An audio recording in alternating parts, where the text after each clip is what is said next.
Hey guys welcome back to RKNX.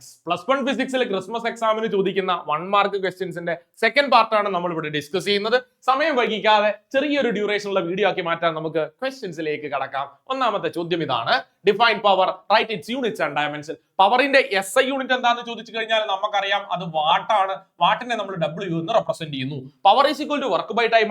വർക്കിന്റെ dimension എന്ന് പറയുന്നത് mL²T⁻², ഡിവൈഡഡ് ബൈ ടൈം എടുത്താൽ നമുക്ക് കിട്ടും mL²T⁻³ പവറിന്റെ ഡയമെൻഷൻ. അടുത്ത ക്വസ്റ്റ്യൻ നോക്കണേ.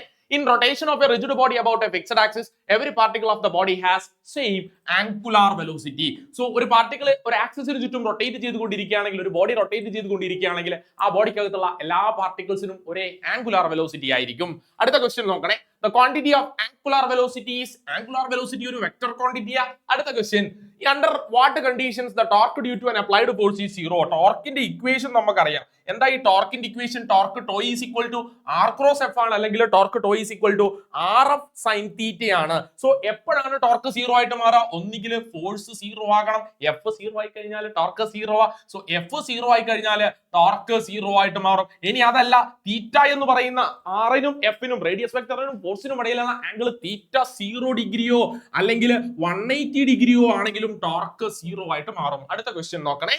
Acceleration due to gravity is independent of. Acceleration due to gravity equation root G is equal to gm/r² ആണ്. ഓർത്ത് വെക്കുക, acceleration due to gravity G എന്ന് പറയുന്നത് gm/r² ആണ്. ക്യാപിറ്റൽ G എന്ന് പറയുന്നത് യൂണിവേഴ്സൽ ഗ്രാവിറ്റേഷണൽ കോൺസ്റ്റന്റ് ആണ്. m mass of the earth ആണ്, r radius of the earth. ഇവിടെ എവിടെയെങ്കിലും ഒബ്ജക്റ്റിന്റെ മാസിനെ പറ്റി പറഞ്ഞിട്ടുണ്ടോ? ഇല്ല. സോ നമുക്ക് പറയാം acceleration due to gravity is independent of mass of the body. അടുത്ത ക്വസ്റ്റ്യൻ നോക്കണേ. State Kepler second law of motion. കെപ്ലറിന്റെ സെക്കൻഡ് ലോ നമ്മൾ ലോ ഓഫ് ഏരിയ എന്നാണ് വിളിക്കുന്നത്. ലോ ഓഫ് ഏരിയ ഇത്ര മാത്രമേ പറയുന്നുള്ളൂ. The line joining sun and the planet covers equal area എപ്പോഴും in equal intervals of time. So ഞാൻ ഇവിടെ സണ്ണിനെയും പ്ലാനറ്റിനെയും ജോയിൻ ചെയ്യുന്ന ലൈൻസിനെ വരച്ചു വെച്ചു. ഇവര് കവർ ചെയ്യുന്ന ഏരിയ സെയിം ആയിരിക്കും. എപ്പോഴാ ഏരിയ സെയിം ആവുന്നത്?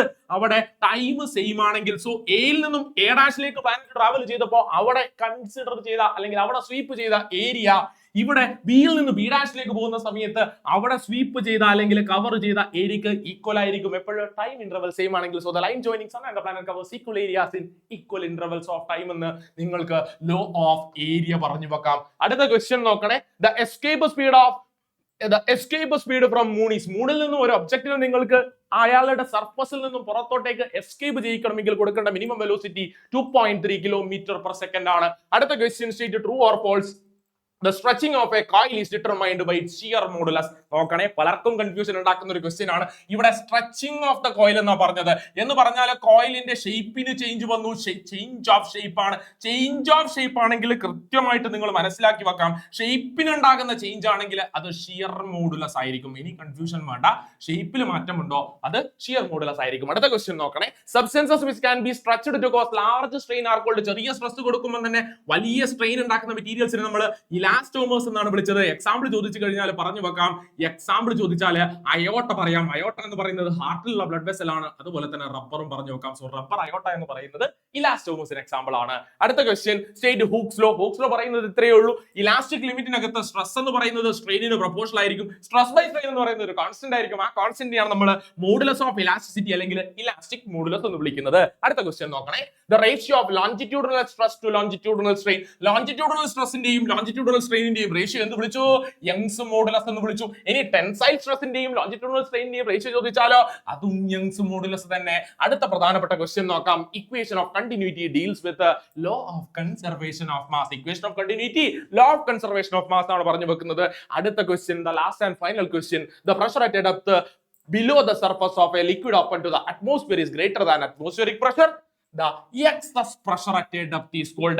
excess pressure എന്താണെന്നാ ചോദിച്ചത്. നമുക്കറിയാം പ്രഷറിന്റെ ഇക്വേഷൻ എന്താ?